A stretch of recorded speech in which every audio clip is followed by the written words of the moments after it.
Hello, everyone, and welcome back to the Man United agenda. And as the transfer and the rumours continue to circle around Manchester United, we have one of our own, and he's back in the building, and that is Rebel. The transfer market has just picked up on the agenda.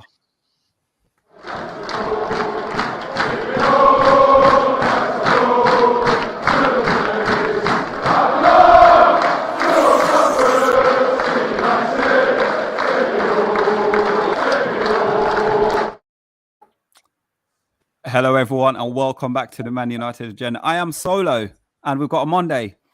And what a surprise when I heard Rebel is back today. What a surprise. Rebel, sir, how are you doing? We missed you, and the reason why we missed you, myself, Mr. B, SHAH, TalkMU, Paddy, Pat Lawless, all of these guys could not keep this guy in check. So it's glad you're back. Welcome back, sir. Good evening, good evening, good evening. I tell you, it's absolutely strange to be here on a Friday night. Even when I am on most of the time, I'm never here on a Friday, and here we are, and we're getting back. We're getting the boxing gloves on. We're going to throw a few jabs at him Monday. He's been far too positive about certain players, but look, we may or may not take him down a few pegs in that front. You know what, Rebel, I'm glad you're back, because it reminds me of a song by the Rebel MC, by the way, you know, your namesake. It says, yes, it's the Rebel MC, rough like a ninja, sting like a bee. Back by public demand. You're now rocking with the Agenda band. That's right. Renegade Master. Yes. Yeah, I was going to say FIFA or Renegade Master. Yeah, so how are you guys doing today? How was your day, really, guys? I sat up, I had my hair cut today, and I chilled, really. I had a nice little barbecue as well. Didn't burn no food though. Didn't call the fire brigade or anything. Do you know, it's fine for some, like, you know, Friday evening and they get to sit at home and do absolutely nada, while the rest of us poor gobsheens are at work trying to earn a crust. And but you know though, at least you got done all the research for the two shows, so all the facts that you see, they're all delivered and published by Solo. So if there's anything wrong, message on a postcard to Solo. Why you wrong again? At manchester.ie. Yeah. Well, guys, as you can see, news report. So we only go on reports, really. Are you going to ask how my day went? Oh, sorry, on Monday. Go on. How was your day on Monday? It was hot. Oh, sorry, on Monday. Apologies. Go on. Yeah, come on, man. We don't want to break up this boy band. And speaking of boy bands, I'm not a One Direction fan. You know, I like the oscillating fans, the ones that move around the room. Anyway, it's been hot today. You know, don't worry about me. Let's move on. Come on. Oh God, on Monday, yeah, I've noticed. I was watching your little video earlier as well. So interesting. I hope you give me some of that fruit when you know the strawberry and everything come through next year. Vegetables. Yeah. Oh, it's vegetables. It was so hot. Honestly, I've had to water twice today down at the allotments because it's roasted. And I don't want to destroy all the hard work I put in to harvesting some good veg. Yeah. So, when it comes to strawberries, though, there's nothing like a Wexford strawberry. Just ask Pat Lawless. Can you ship some over, Rebel? I'm not sure if they'd be as good quality by the time they get there. You'll have to have them in person, you know. Bring your kind of whipped cream, get your strawberries out, boom, job done. Well, I'm coming over to you. Just tell me when it's harvest time and I'll be there. Brilliant. So on Monday, as you know, we will be talking a little bit about Ronaldo, but at the same time, before we start that on Monday, would you mind going through, because we have got a few people already in the comments, and I think there's a couple of people I've not seen before in the comment. Okay, so we've got the usual suspects. Want to say hi to TalkMU. I think I've just seen him. Yeah, TalkMU was in the background, I think, today. Brush is in the house with his popcorn. How you doing, Brush? We love and respect you, brother. Box as well. Box, you were called Box Romano earlier on backstage because of your information you dropped in about the Ronaldo saga. There it is. There's the information. I want to say hi as well to Helena Hopkinson. Welcome. How you doing? H&H. How you doing, girl? Nice to meet you. Welcome to the Man United Agenda. Shane, where did you get this crap from? Ronaldo has no intention of leaving Manchester United. Oh, we're going to get grilled tonight. HD Gamer is in the house as well. Talking about top favorite topic is the Glazers. Colin O'Connor I hope I've sent you the right link because you will be on at 10 o'clock. Make sure you tune in at 10 o'clock, guys, because Column's going to be on. Matata as well says hello. Football Values TV. Hello, how you doing? Big up the Man United agenda. He says, big up to you, bro. Big up to you. Ant Project is in the house. How you Big doing, up. man? 2 weeks ago. And I got to give Ant credit as saying. well, and back us. If I'm right to say, if this is right, Ant, I think he backed us on YouTube the other day on the after show thing. So I think it might be the right Ant.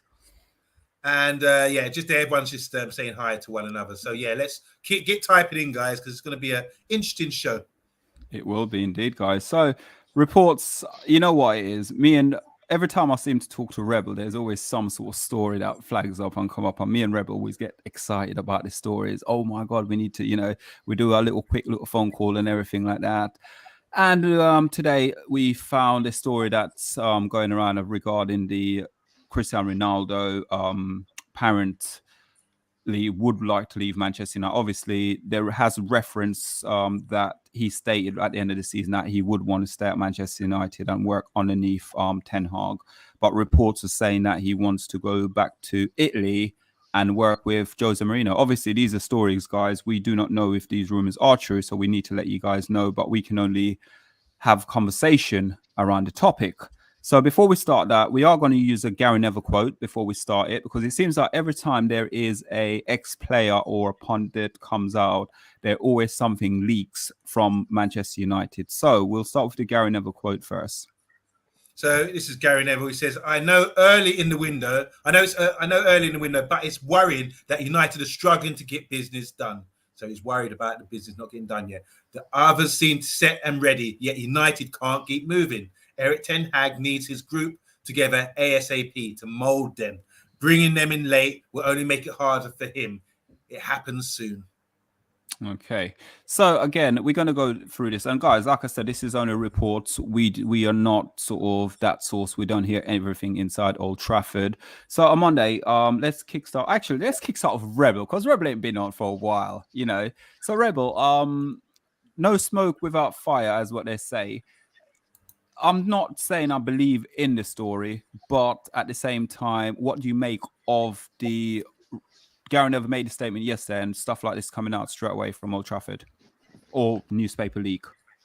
Well, if you have a former player of high renown making a statement, any agent that's worth his salt is going to start floating little birds out to the various clubs to see if he can get a bite, to see if he can garner an offer that will either get his client to move and therefore get him a little commission, or will increase his client's standing at the club and look to garner maybe more paying conditions for his client.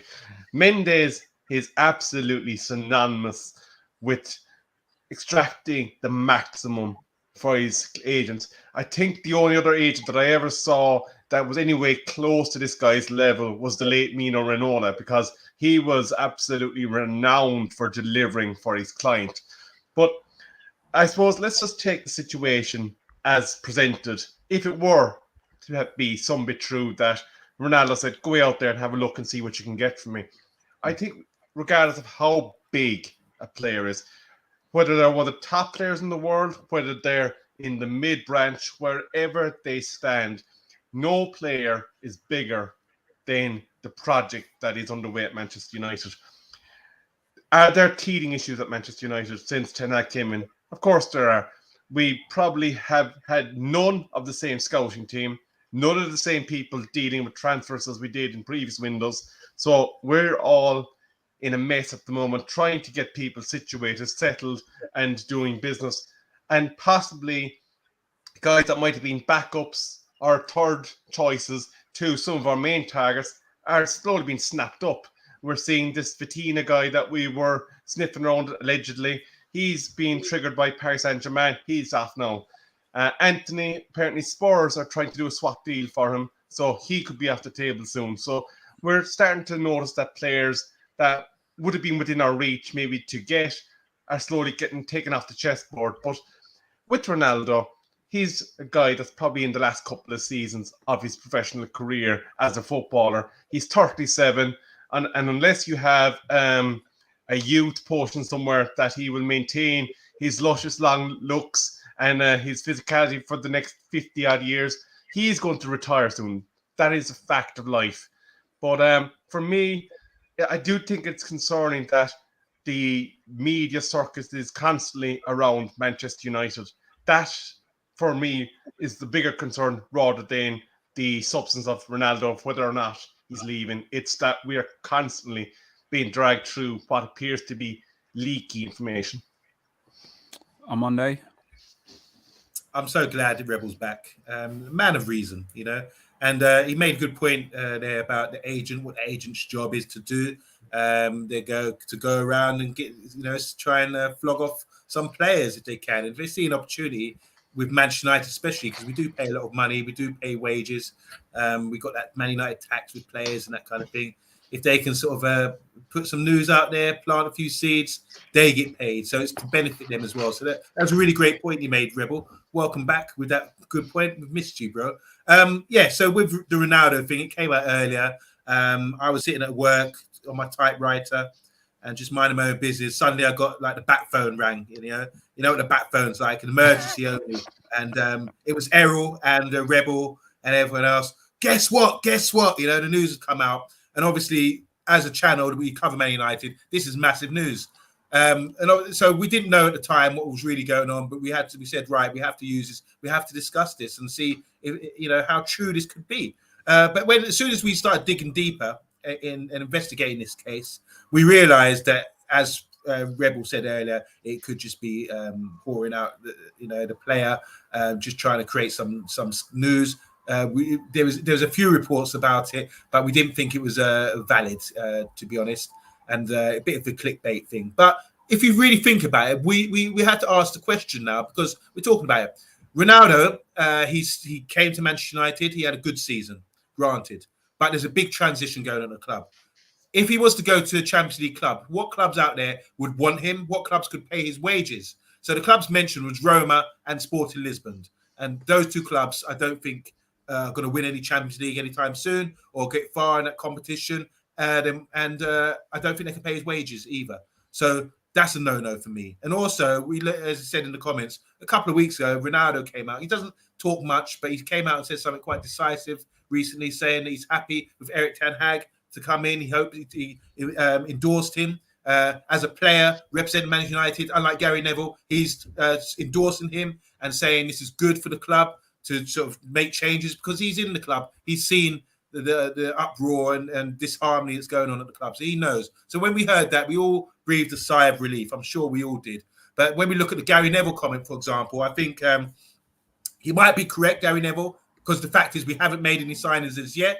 But I do think he's triggering kind of reactionary fans, because he knows Gary Neville can look good by saying this, that we haven't made anything and we need to do something, because it will cause the panic set in and people start talking about it. And Gary Neville can sit back, and watch the fire start and watch everybody start, getting lit about the issue that Man United have not signed anybody yet. Yes, we're doing business. Yes, we're inquiring about players. And that's true. But do we really need to buy loads and loads of players? Do we really have to start crying when other players go to rival clubs? Do we really need to do that? Or should we really just be patient and wait for the right signing to come along? So from my understanding, the right signing is Frankie de Jong this year. It'll be a disappointment if we don't get him, but it looks like we're targeting this guy. And I don't know if we're covering that today, but there are reports that Barcelona wants 85 million. We offered 70. So we might offer a little bit more and some add-ons just to get the deal done. And then we will see whether he comes to us or not. So regarding the Ronaldo thing, my issue is this. I don't think Ronaldo said anything. It's come from his agent. If Ronaldo says something and it comes from a more reliable source, then it's more valid, then we can take it seriously. As for now, I would say Ronaldo will be playing for us next season. Yeah. So don't worry, guys. As for Gary Neville, he's just reiterating what we all think. But by him coming out and saying that, I think he's just triggering people and pressing people's buttons, and that's what's going to happen. And I think I imagine Gary Neville's trying to prompt the board to sort it out, or the people who are responsible for transfer to sort it out by having a big name. If I came out and said this on Twitter, I might get one like from Errol maybe, and maybe one from Rebel. That's about it. But if Gary Neville says this, it will prompt maybe the board. Yeah. It might get through. So I can see he's got good intentions there in a way, but I do think the fans, which really concern me, need to calm the F down and just chill for a little bit and just wait. It's only 5-6 days into the window. Yeah. Also, on Monday, you'll touch on the Frankie de Jong, but this is the latest from Romano news regarding the de Jong situation. And Romano's credible. Do we all agree? Yep. Yep. Box Romano, Box and Romano. Those are the go-to guys for me. Anyway, Romano says Manchester United and Barca still in direct contact for Frankie de Jong. Deal still on. His salary will be will be really huge next season. This is the main problem for Barca. Okay, so for Barcelona, he's going to be the 4th highest paid player at the club. 60 million plus 10 million bid turned down last week. Barcelona won 85 million fee. Frankie's still calm and still waiting. He's a very cool customer, isn't he? Yeah, and I'm going to just allude quickly to the Frankie de Jong deal as well. I think what it is, Man United know Barcelona have to sell, and obviously Barcelona know Manchester United need to buy. And I think it's almost like a tag of war on which one's going to break first. Are we going to offer, Man United going to offer the right amount of money first, or is Barcelona going to sort of drop and say, right, you know, we'll go in and we'll take the offer you have? And that's the issue with it at the moment. It's only a matter of a couple of millions. And you know, that is actually the point that always seemed to frustrate me around the likes of Woodward and Manchester United executives. We haggle over maybe the last 4 or 5 million in transfer fee, but we've no problem doling out absolutely obscene contracts that aren't in touch with reality. So there's a disconnect there in terms of planning with contract offers over a period of time. We're seeing it now with players that we're trying to move out. We can't do it because of their contracts. So why are we stalling over for the sake of 3 or 4 million, which is a negligible value in a top quality player, if you're planning to make them the fulcrum of your midfield for the next 5-6 years? I think it's a good question. Why are we stalling? The only thing I can think of is that maybe we have to get the best deal. The people responsible have to answer to somebody, so they have to make the best deal. And I know in the past we've made stupid deals, but I think with this one, you could say, all right, like it said, like Romano's saying, they want 85, so they're just going to negotiate. And Errol made some really good points there about haggling. This is how you haggle, or this is how you barter with things. You make deals, and the best deals are done by these sort of guys, and trying to get the best deal for the club, and Barca's trying to get the best deal for them. Barca have to register players. They have to get moving soon. So I just think it's about getting to Barca the breaking point until they accept a deal that suits us and suits both parties as well. Now, just to point out, though, with Barcelona, they're not in the same financial pressure that they were earlier on after the season ended, because they have got an influx of cash now.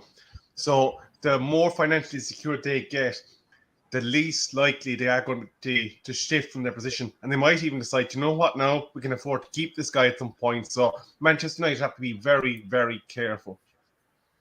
Yeah, it's true. And I think we're going to go through some of the comments here on Monday, because I think a few of the guys I can see here as well actually are making that sort of statement saying Barcelona don't need to sell. Yeah, it's true. So there's a lot of comments here about everything that's going on. We're going to all the way back to Box, who says it's de Jong or bust, meaning that's the major signing. Box also said, looking at all the leaks and sources, it does look like de Jong is the only senior signing we plan to make. So it's not the only signing, just senior signing, first team player. SHAH says Ronaldo clickbait. We got no ins, so they need the media to make clicks. He says Box is saying Timber looks like a non-starter. Personal terms not agreed. Guaranteed playing time not agreed. So that's a no-go. He's got World Cup responsibilities later in the year. Probably wants to have first team football. Box is saying Ronaldo is staying. We have no plan to buy a centre forward. Septar, how you doing? He says this Ronaldo thing. He said this Ronaldo thing is just because there are no concrete leaks. There are not concrete leaks, no outgoings or no incomings, and people need some United-related doo-doo, hence the news about feeling disconnected. Just a couple more comments here. HD Gamer says, what price would you lot pay for de Jong? For me, it's 63 million. Box is saying you get a whole new midfield free for 100 million. Can I pull you back there? Sorry, Monday. Can I say, and that Box is so right there. If we scout around properly, I know De Jong is a quality player, but could we go out there and find some gems from sort of, I don't know, if we went to, say, other teams in Europe, like smaller sort of nation around Europe, to scour it? Because I think that's where you look at Ten Hag, what Ten Hag was actually trying to do. Rather than bring in sort of these profile players who's already made, go and find the gems that's out there. But could I just, Reb, I don't know what you think about this, but I think Frankie de Jong, yeah, that would be a great signing. But we've got Hannibal, we've got Donny van der Beek, we've got Fred McTominay, and we've got players in the youth team as well. Kobe. There's a lot of players in midfield there who could get an opportunity to start playing. So how many first team players would you want to buy in for that midfield if we're talking about 100 million for 3 players? Well, I think we definitely need one solid midfielder that can basically play 80% of our games during this course of the season and can be that anchor, that leader that will organise the people around him. Like, I do see your point about Garner. I think he will get his minutes next season. I see the point, possibly Donny van der Beek maybe rotating with Bruno a bit more under Ten Hag, because with the right midfield partners, maybe he might be a bit more secure. But I suppose it's about building the connections then between whoever those midfielders are, with your wing backs, with your centre backs, and having a very secure, contained unit that will be happy to move and know that the players around them are doing their job. But I think the interesting point there, actually, there was one from Ola Conley, that there's deferred payments due to players. So maybe we're not seeing the true financial picture of what's actually going, I suppose, awry in terms of what's owed to Barcelona players. Ola is saying that Barca owe him £20 million in back salary. So that is quite significant if that is the case. And they are obviously going to be on the hook for every single penny of that should he leave the club. So that's why obviously they're digging their heels in terms of their price. So just finish up with comments. Bill Badger saying Garner, Levitt, and Gabriel is a new midfield. There's 3 players there. That's a good point. HG Gaming said, I was told by a person on Twitter that he was told that United have 5 deals happening, but don't want it out there, and the source didn't want to be named as the source. Okay. Septar saying Gary Neville was a United legend, but at the same time, he's a shrewd businessman and a Sky Sports pundit. So causing a stir among fans, therefore more Sky News interactions, fills his pocket. Love him though. So that's a good point. What a legend. Colin O'Connor saying Barcelona no longer need to sell. Box is saying Barcelona need to register Kessie and Christensen. That's true. Ola Kunle, how you doing, man? You made some good points. 85 million for De Jong. He's laughing about it. He thinks that's really funny. And Matthew Bassett saying Barcelona voted to get the deal to 700 to get. Sorry, Barcelona voted for the deal to get 700 million yesterday. They don't need to sell. So information coming out by the minute here. Barcelona have had an injection of 700 million. They back pay needed is 20 million. And Emma is in the house. How you doing, Emma? She says, can't we go in and snap up Kessie and Christensen if they haven't signed them yet? Good point. They're signed, just not registered. Emma is the position. Yeah, I think they've actually signed a few players, but just they're, like you said, they're not been registered, have they? Because I think it's also with Lewandowski as well. I think they've got him, but he hasn't been registered yet either. Well, I think the Lewandowski deal was predicated on Mane being delivered, and when Mane goes over the line, I think Lewandowski. Yeah, he will, but he will like be. I think Liverpool accept it now. 43.2 million. Liverpool accepted it now. Yeah, so there'll be a domino effect there, I'd imagine, once that's announced. Yeah. Guys, 17 in the chat. If you're new to the channel, give us a subscribe on the road to 2K subscriber. And if you're not new and you're on the channel, there's 8 in the chat. Just give us a like, guys. And also, remember, you can become a member of the channel.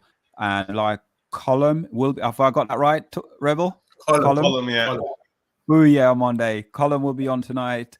And he's a member, so he'll be on the Friday Night Takeaway at 10 p.m. tonight with, on Monday, the Quizmaster and Rebel and TalkMU. These guys are going to be on. And Rebel is actually making his debut, so I hope TalkMU and on Monday go very sort of kind towards him. Don't take no crap, Rebel. Well, Have them. I'm going to call it my Friday night chaos. Oh, He's coming brilliant. to show to sharpen his knives. He'll be ready. Yeah, he'll be ready. He'll be ready. He'll be ready. And guys, before we go off, obviously, before we change a new topic, we just want to go on. Just put up the regarding the Ronaldo, where we got the story from. So we need to just make sure we're showing you where the stories come from, even though it's not relevant, really. Actually, you know what? Ignore it. It's not relevant. Let's ignore it. Let's move on to Ready, Steady, Teddy. And basically, he's coming up with quotes saying at the moment that United is issued a warning to basically Ten Hag regarding obviously transfer, again to do with the transfer and again to do with the players we've got at the club. So can we get that little comment up? Yeah, there we are. Oops. Sorry, my fault. Oopsie daisy. Who did that? It wasn't me.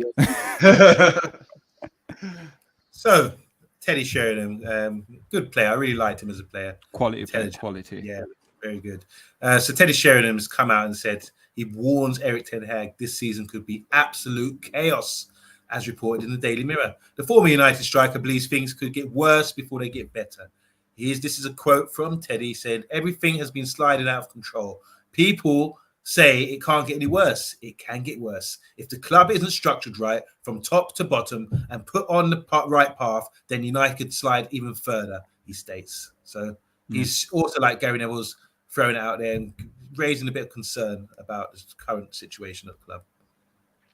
And I'm going to say, I'm echoing that concern, and I will say as well, I think the conversation we had as well today on Monday, it's like where I said to you, for me, in the sort of industry I work in, I was saying to you regarding if my engine isn't correct, then I'm not expecting sort of like for me to function in my business what I work. So if my back of house is a mess, my shop floor is going to be really bad, and it's not going to be no organization, nothing. I know it's a store and whatnot, but this is Manchester United Football Club, and the way the structure is, yes, Ten Hag has brought in people, loads of people have been sacked, but for me, what I think Teddy Sheringham is trying to say there is there need to be changes at the top before Man United can go to the next level. I don't know what your thoughts are. Oh, me? All right. From top to bottom, I like Teddy Sheringham. He's come out. He's saying it reminds me of what Gary Neville's saying as well. When asked former players, ex-pros who have been there under the Fergie era and also been winners as well. Obviously, he was a major winner in '99. They give their opinion, don't they? And this is what stirs up news and how you want to sort of put it out there. I just see this really as just repeating what Gary Neville's kind of said, that prompting the fans again, triggering the fans again, getting them emotional because they think it could get worse. I think he was saying worse as in we had the lowest points tally in the Premiership ever. And it's fine when you're coming from sitting on a pedestal saying, well, you can't question me. I played for a great United team. You know, I've never been that. And this is, looking down at us and saying this is not good enough. That's fair enough. And he's got a voice. He will say this. But my point is this: don't stir up the fans. They're panicking enough as it is. By saying things like this, all we're going to start seeing is Glazers out. And this is the go-to thing when there's a problem now. Break glass, Glazers out. That's what we get. Emergency break glass from fans. That's what I'm seeing a lot of. Rather than just being calm and saying to yourself, okay, we've done the right thing. We've got a head coach in. This is what I'd rather see Teddy Sheringham say. All right, that's the quote. But add to that as well, the next sentence should be, but hold your horses. We're making moves. They've made a good decision by bringing in this coach. I'm interested to see and excited to see how we can coach the players and develop a new style so we can start seeing something in the future. I like to see positive comments. The words are very powerful. They can cut you like swords and they can wound fans as well. And I think his words are very cutting, and a lot of fans will be, wounded right now, thinking, "Oh my God, it's nightmare. It's going to get worse than it ever has been." It's very negative, don't you think? We've got a new coach. We're making changes around the structure of the club as well. As Rebel's an expert on, he'll be able to explain everything about the structure, and there's new staff that have come in. So I'm liking what I'm seeing. I'm seeing progress here. I don't like to talk backward talk or negative talk. I'd rather him say, look at the positives as well. Have a little balance argument here. Otherwise, this looks like just a very sort of a negative, pessimistic view on the club, when really, in reality, I don't think it's like that, because the reality says we've got a new coach, we've got new staff coming in, we are trying to fix things, even the roof I suppose and the training grounds.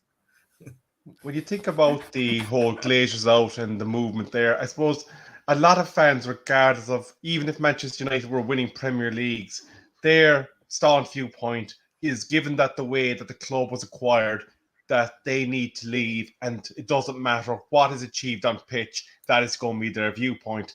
But we have to remember, we are currently living in an era that's very much social media driven. We, the Man United agenda, are very much benefactors of social media agenda, because without it, we wouldn't have a channel for which to discuss the Manchester United goings on.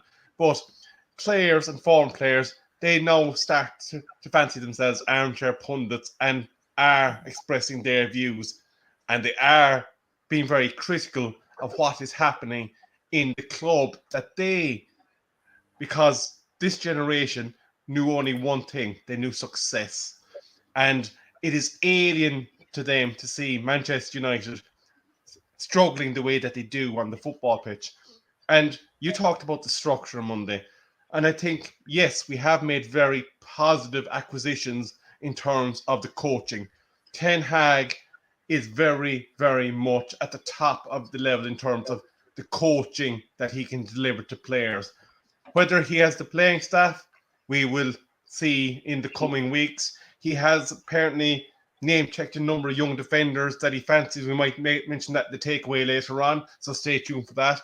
But looking at the board level, you said that Rebel has been looking at it, and I have been looking at it very much so. And I suppose the one concern I'd have is all these names, they do not seem to be experienced in the roles that they've gone in to occupy. They seem to be learning their trade, and it's going to be very important that they learn quickly, because we might lose a season without needing to have lost a season in our development if they can't get a handle on what they need to do. And that is where I think maybe Mrs. Glazer really probably let down Ten Hag, is that they didn't give him at least someone for a year that is very experienced in the role of getting contracts done, getting those player acquisitions, will just beaver in and out, do the negotiation and get out, because the guy that's coming in has never occupied this role, O'Boyle. And Murtagh, again, it's his very first season. We've been on this loop before. New manager, new executive. Remember, Gail and Fergie left together. We got Woodward and Moyes. And I'm hoping that we won't repeat the mistakes. And because we didn't choose to get someone in, even if we wanted to have our long-term unit the way they are, give them somebody experienced to get them up to speed in their roles. And that could be the failing this season. OMONDI, anything on that one? Yeah, so you are agreeing that we have made progress by bringing in new staff, but then you've gone on to say that the staff are not inexperienced, possibly, and we've seen this before when we bring in a new manager. There's a quote here talking about Big Ron. It's like as bad as those days in '86 when we went on an unbeaten run, didn't we? And then we just flopped it. And then the following season, he got sacked because he had a bad run of games. We were sitting down in sort of 17th or something like that. Ridiculous. It's not as bad as that. I don't think so. I think the foundation we have now, thanks to Fergie. And I've heard another comment here from UK Strain as well. He said he does blame the Glazers. I just want to pull this up because just want to touch on this as well. Because he says, OMONDI, we have been on the decline ever since the Glazers and capital letters took over. I believe that's why Alex Ferguson left, because he knew where the club was heading. And that's a good point. I think that's a very good point. But my point about it is, the Glazers are owners. We have to deal with that right now. I know more about the football side of things than I do about that side of the game, the business side. Maybe you probably know more than me, so you're more qualified to talk about this. A lot of people more qualified to talk about this than me. I'd rather just say, though, we've got a new manager from the head coach down onto the playing scene, watching him play on the pitch. That's where I want to see development. That's where I want to see accountability, because the new manager will be accountable if things don't go right. So I don't see, if we start with a squad, maybe we get 1 or 2 players in, then it's down to the manager. It's down from pre-season. It's down to him to make the changes on the pitch, and the other stuff that goes on upstairs is ineffective. I don't think it affects too much about what happens. If we get success and we by January or by the cut-off point in the World Cup, and we start to identify players by then that suit our system, by which should be established by then, by November, then the board can more likely say, yeah, this looks promising. Let's go in and do that. I think that's probably how it works. I could be wrong. I don't know. But that's a good point you make there, UK strains. But with you, what you're saying there on Monday, obviously it's down to the coaching and what the coaching ability and what the coaches does on the pitch with the players. Now, obviously, Man United, we can't go back to last season, because last season is something that we don't really want to get involved in, because it was that bad of a season.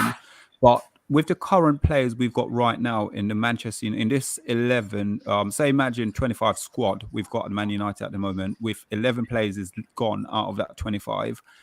How many of these players really and truly would you see could start the game come next season for Manchester United, who you'd sit there and say, you know what, I'm happy Ten Hag's in and I'm happy these guys can start? Are you asking me? Yeah, I'm asking you. How many players would you players see that we have currently at the club? Currently, right now, like starting 25.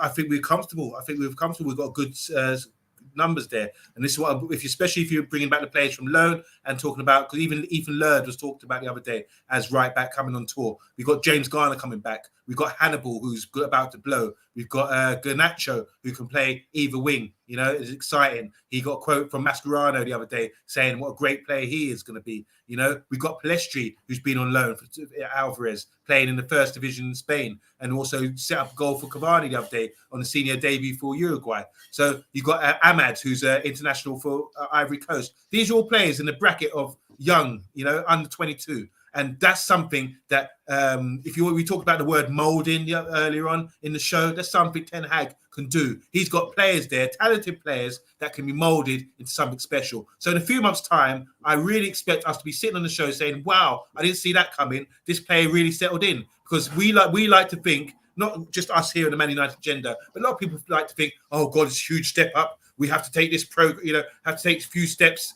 It takes little steps to get to the top. But sometimes you just have to throw players in and make them prove it. As we know, I keep referring to this, it's not just about physicality, which is English thing, the running and all kind of thing. It's about the technique and IQ as well of these players. And I think if you've got players who are young enough and good enough, the physicality can be improved on. I'm going to ask you a question before I go Rebel. So you just said IQ, yeah? So do you think Scott McTominay can get better with his IQ? Because he's going to be starting next season.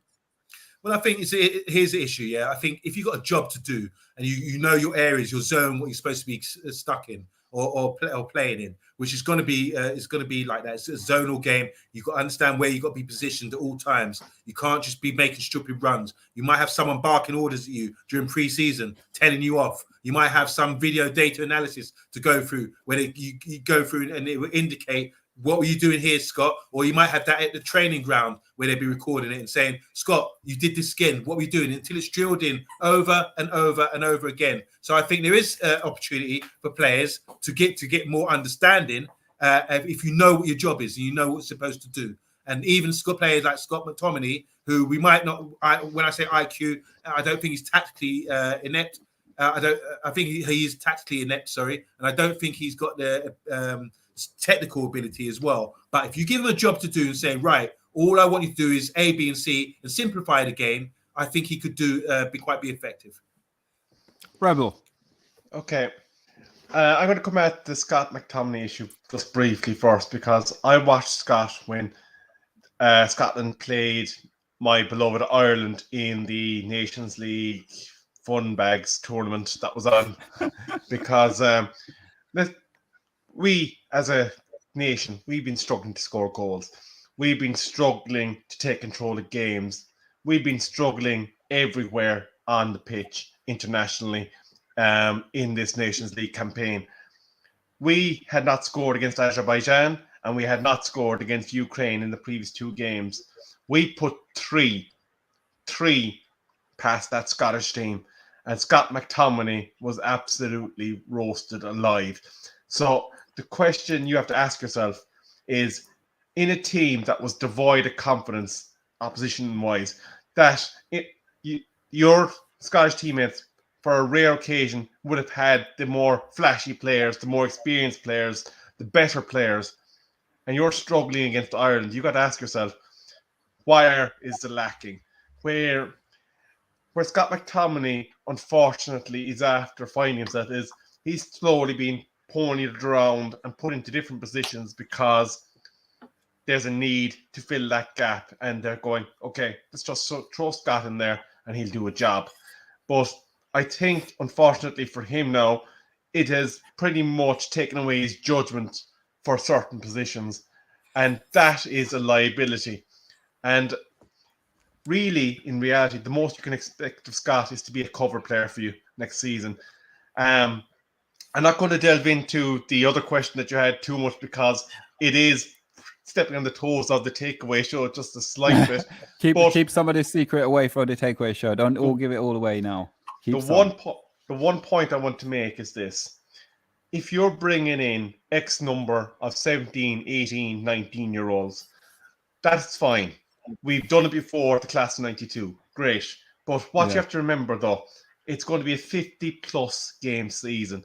And these players are going to have their games managed, because you're not – these youngsters, if it's their first season, they're going to have to build up this endurance, this marathon in their legs over the course of 1, 2, 3 seasons, and customize themselves to playing that level of football. But you can't have 6, 7 of your squad possibly being made up of lads that are trying to step into the frame. Garner, I'm not going to include as one of them because he has played at championship level for a large volume of games. So I'm not going to include him in that. But the other players, the ones that have yet to feature in the first team, you have to be conscious of that fact. Thank you very much, Rebel Hanson. Thank you. Here with his comments about we can't win anything with kids. Amanda, show me the scar on your forehead. Anyway. Amanda, would you mind going through some of the comments, please? Sorry. Yeah, there's a lot of comments here.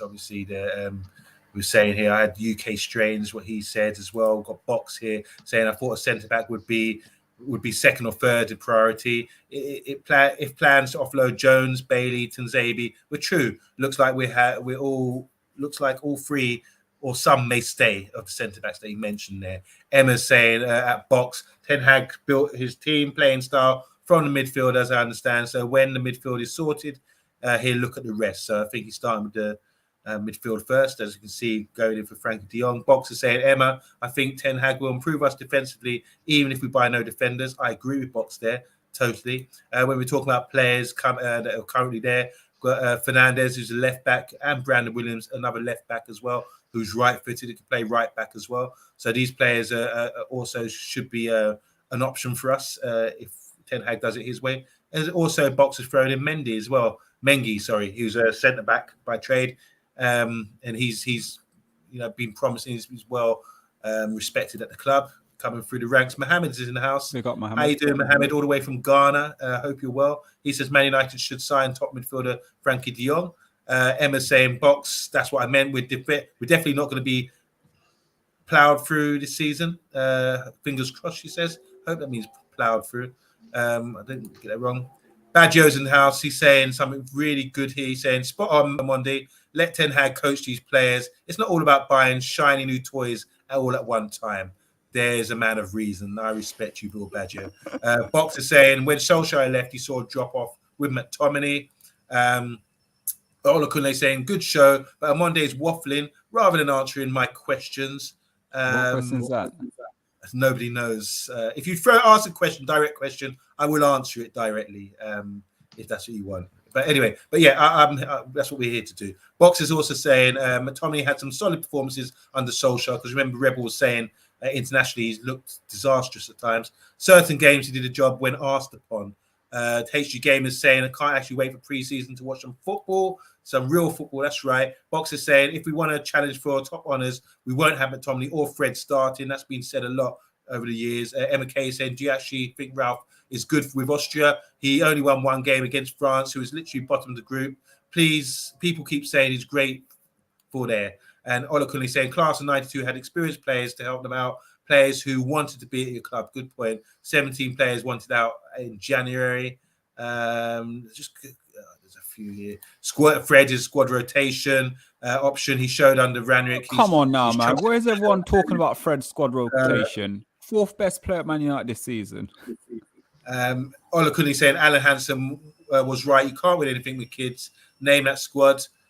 It only had 5 kids and gigs and never were there the season before. We sold Kanchelskis, Hughes and Ince, who were top 3 senior players, and that was people gasped at that. And then he just brought through the youngsters. And Alan Hansen did actually say when we lost 3-1 on open day of the season you can't win anything with kids. And Beckham scored as well on opening day, didn't he? Yeah. So we can name at least 5 kids. The two Neville brothers, Beckham. Giggs as well. I'm gonna throw him in. Nicky Butt as well. Paul Scholes. That's 6, and you also got players like Thornley and all these other guys on the verge of the first team. So there's a lot of first team, a lot of youth players coming in at one time, and we still won the league. So I hope that answers your question this time around. Box, that's it for now. Thank you. Yeah, guys. On Monday, any other business from you before we? Well, there's a lot of news, but I'm saving that for the show at 10 o'clock. I hope all of you guys tune in. And I hope you're pressing the like button right now because, I think we've gone over the things about Ronaldo. We have really looked at it. It doesn't seem like it's legit. And I'm grateful to say that because I would like to see Ronaldo under this system. As I was saying earlier, I just made a point about Sebastian Haller. All his goals last season was in the 6-yard box, little tap-ins, nothing splash. Just the build-up play, the squad that he was playing in, the system of play, he was getting spoon-fed. They're just playing airplane with him, spoon-fed, tapping, 6-yard box. So imagine what Ronaldo is going to be like. No more coming deep, hit the ball, whatever. Just feed him, and he will definitely score. So on Monday, I think Ronaldo is licking his lips right now, based on what he's seen at Ajax, what the centre forward service gets in the 6-yard box, what sort of service he gets, and I think he'll be overall happy. That's why I think he's going to stay. Just a quick and he will score. Just a quick little teaser. It's a little story that's come out in the last 10 minutes regarding a certain Anthony from Ajax, and it's believed that United were comfortable at thinking to offer 42 million. Fabrizio says, "Dream on, boys. It'll cost a lot more." Again, listen. I know what Amanda's saying. Amanda has got some good points with obviously trying to bring your youth through, which that's what we need to do in some way. And this is the only way we are going to build. But at this, I still think we need to go and actually get an experienced midfield player. I still believe we need to get an experienced midfield player and also probably another centre back, I think, because also there is room. I don't want to go in because there's lots I can go into now, which is going to be discussed on the takeaway. So I'm not going to go into it now. I'll save that for the takeaway. I will save it for the takeaway. Can I ask our wonderful viewers 2 little questions that I want to ponder on while the interlude is between the 2 shows? The first thing is, how soon do you think we'll have the first £500 million player? Number 1, in terms of a transfer fee, because the way that transfers are going, they're only heading in one direction. And number 2, can football sustain the level of money that is being quoted for players, that is being quoted for even running expenses now? If you think about the simple thing of getting a team from one part of the country to the other, it's going to be far more expensive for clubs to manage their day-to-day operations. Oh, sorry, Monday. So is this going to be sustainable? That's what I want the viewers to think about, and let us know in the comments after we start on the takeaway. Can I give you my verdict? My verdict is I don't think football can sustain what's happening at the moment. And the reason I don't believe it will be is the fact is you got likes of PSG. We have spent money as Manchester United, so we can't say we haven't spent the money. But the likes of PSG and how they're going and doing business, I don't think it's good for football. I honestly don't believe it's good for football. And again, it's the same thing with Man City. What Man City are doing, they've spent so much money, but I think Man City have learned a little bit now where they're not going out and they're not spending 200 million each season, which sort of bring it back and sustain a little bit better. But football won't continue to be sustainable the way it's going at the moment. There has to be some sort of cap on transfer. There has to be some sort of cap on wage as well. I've been saying for years there should be a cap on wages where wages don't reach sort of probably, I'll say, 300k. It shouldn't. I don't believe it should. I don't think there should be a player out there is worth 100 million. I honestly don't believe that. But that's my opinion. I tend to agree. Just to answer your point, I don't know when this will happen. I don't think it can happen like that. I think the Neymar deal was shocking, the amount of money they spent for him. But by that point, he was proven, you know. And we've seen what happened with Mbappe with his transfer moves as well. So these are talented players. These are well-renowned players who, you know, are up there. But I just don't see it happening anytime soon. I do agree with Errol. I think it needs to be capped in some way. And what I really would love to see, and I say this, is that we like we did in the early 90s, minimize the amount of foreign players that we have playing in the league. So not say British, because they really screwed us over with saying Irish men were seen as foreigners, or Welsh or Scottish, whatever, were seen as foreigners. I just think they should have maybe maximum five foreigners in the team, and just endorse national players. Just endorse players coming through now. I think what happened with the Premiership took us from, because remember the Premiership came in 92. Prior to that, we were banned from Europe for a number of years. So we were in the dark ages. Look at the football that was being played at that time. A lot of it was long ball. A lot of it wasn't very attractive. And a lot of the pitches weren't good. Since then, we've leaps and bounds. And we brought in foreign coaches. Every foreign coach, every team now seems to have a foreign coach. Only about 4 or 5 English managers or British managers in the Premiership. If you compare that to other leagues, that they would be laughing at us right now. Italian league, for example, Spanish league, they have their own national coaches and managers. So I think now that we've learned so much, now that we've seen Peps and the Klopps and different styles of play, I think it's about time where all nations, which I think would be really refreshing, go back to having maybe a 5 foreigner rule. It used to be 3, I'd say 5 maybe. And in that way, you restrict the amount of signings, and it would just be internal, and it just be you get the best of the best, and that would encourage teams to develop players more. If you look at Newcastle, for example, they've got loads of money. But if you look at that region, there was a time when you had Gaza, Chris Waddle, Peter Beardsley, Brian Robson, Gary Pallister. You can name them, reel them off. So many great players came from the northeast. So there's a melting pot of really good, talented footballers out there. Hopefully Newcastle will do that again. Instead of just going and buying big players, they will invest in that area. Look at Man City, all the talented players they've got coming through. You got players, you know, even leaving just to get games, you know, from the youth academy. They've been really successful as well. So I think that's what I would like to see, a balance of bringing club development now. That's what you have to do. If you look at Brentford model, they don't have a youth team. They should have a B team. And that's how they operate. The B team play competitive games all throughout the league. Everyone's got a model to try and be sustainable. I do think, sorry, last point, bring 5 foreigner rule in. That way you bring in your players. That way there won't be any argument. If they've been in, so we could get someone from 18 years old, be there for 3 years, then you qualify as a homegrown player, and then you can start, you will be qualified and play for Champions League or play in the league or something like that. That's the best way to go forward, I think, because then you start seeing Steaua Bucharest's and, you know, the Portuguese clubs maybe. You know, imagine Porto's kept their players, or Benfica kept all their players, João Pedro and the guy Nunes and all this kind of thing. Imagine Ajax be able to keep their players more. Do you see what I'm saying? Then you'll see pound for pound who's got the best league. And it's not just about money. It's about developing football from grassroots as for each nation. I hate to be the bearer of bad news, but I think the horse has bolted really on a minimum number of players from homegrown playing on the pitch, because when you think about it, Premier League as a brand, there's so much money in this product that they're not going to limit the amount of top quality players that could possibly be attracted into the league. And the interesting thing now in terms of the future TV deals is there's rumors now that a Netflix, Amazon Prime type service is what they're looking at next, that the Premier League, will control the subscriptions, that they will be in receipt of the 20, 30 pounds a month, whatever it is that they will charge for access to all their Premier League games, etc., along with all the advertising money, and that would bring billions upon billions of pounds into Premier League coffers.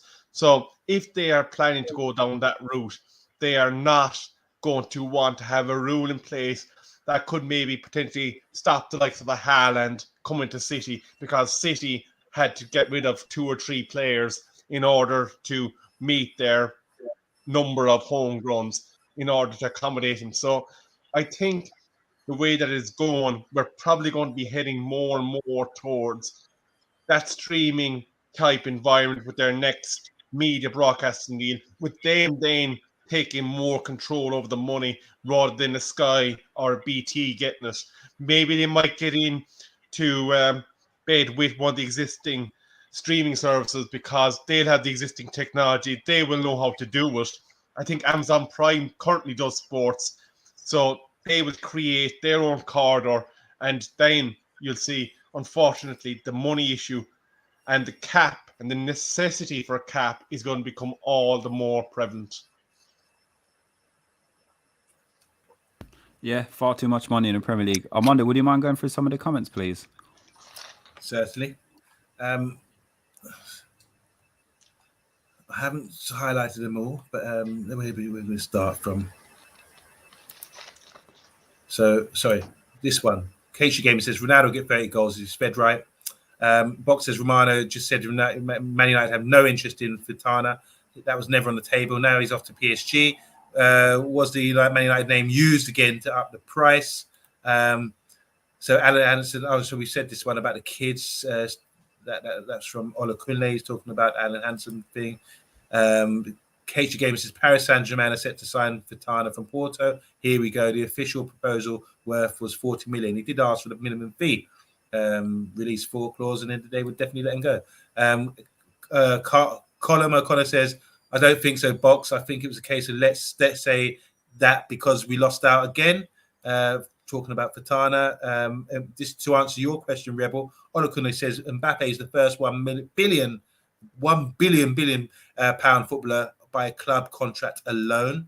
Box is saying I think Haaland could be a mega prize player, but in huge capital letters, he always includes relatively small release clauses in his contract. So I doubt he'll ever go for big money. Possibly damage limitation at Column, says Box.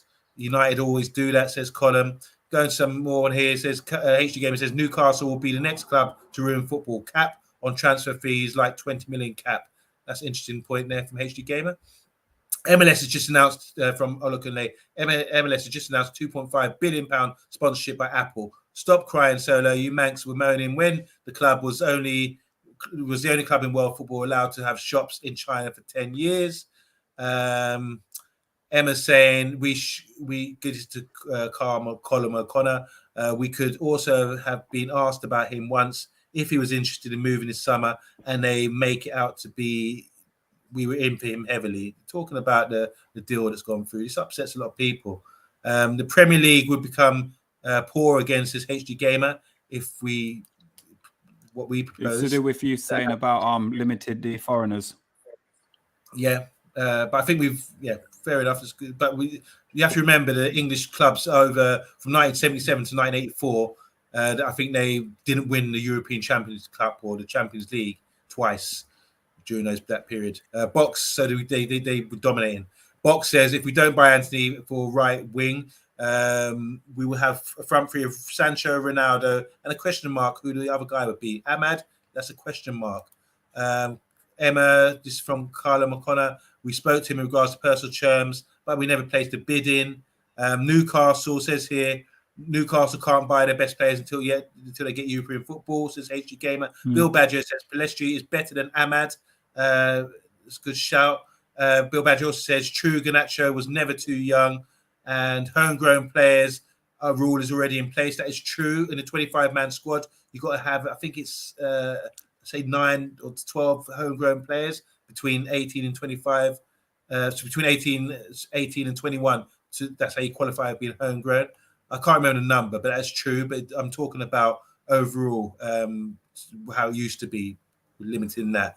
And Hope Ganacho will be first team player next season. Amazon need to get all 3 PM games from HD Gamer. Rich Sports is in the house as well. How you doing, Rich Sports? Ronaldo stays, and Rich Sports is saying hi to everybody. Spurs, he says Spurs have way more debt. Still signing players. I'm gonna stop there because it's just going on. Wow. I'll see you later. 6 in the chat, guys. 16 in the chat, should I say. If you're new to the channel, give us a subscribe. If you are old to the channel, just hit us a like. And remember, guys, in less than half an hour, the takeaway show will be on. So remember, jump over there as well, guys. Give the guys a bit of support as well. But, guys, from us at the 8:30 show, I'm Solo. Welcome back, Rebel. And I'm OMONDI. Thank you very much. We got OMONDI. Thank you, guys. 18 in the chat, guys. Remember, you can also continue to chat after the show in the comments and column. We will definitely be seeing you at 10 o'clock tonight. And I think there's a few of you on tonight at 10. There's about 4 or 5 of you on. So, guys, make sure you tune in, guys. Make sure you tune in to the show. It's going to be hot. Sizzling. And I don't know. Hot. Actually, I don't know whether or not it's Spot the Ball or is it Spot the Ball or the thingy player today where you got to guess the player. But whatever it is, Talk need to send me the cheating code so I know who it is so I can get the answer right. Actually, question for those in the chat. This is your tongue teaser that I'm leaving with. Who is the only Premier League winner whose name consists fully of Roman numerals? His surname. Quizmaster.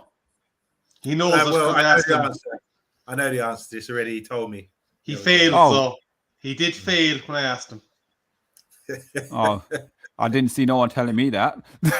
But guys, from us, we'll catch you at 10 p.m. tonight. So make sure you tune in as well, guys. But thanks to everyone who's contributed today. Like, share, subscribe, and we are on the road, as I said, to 2K subscribers. So hit that subscribe button if you're new. Share it with your friends. Remember to set the reminder notification and bell as well, so when we go live. And have a beautiful weekend. It's the last Royal Ascot race tomorrow, guys. So yeah, I'll be wasting a bit of money tomorrow. So yeah, guys, good luck. Hold on. On Monday, before we go, I've never seen a new person we've got in the building. Dizzy Y Pre-Boss, welcome to the channel. Welcome to the channel. A bit late, maybe you can watch it from the beginning. But welcome to the channel. He says, if Ronaldo wants to leave, just say you want to leave. Don't make up BS. Big up, welcome to the channel as well. Here. We have another newbie, I think. Oh no, yes, we shouted out right. Elena Hopkinson. You should be an actress, a Hollywood actress. That's a wonderful name. You're muted, Solo.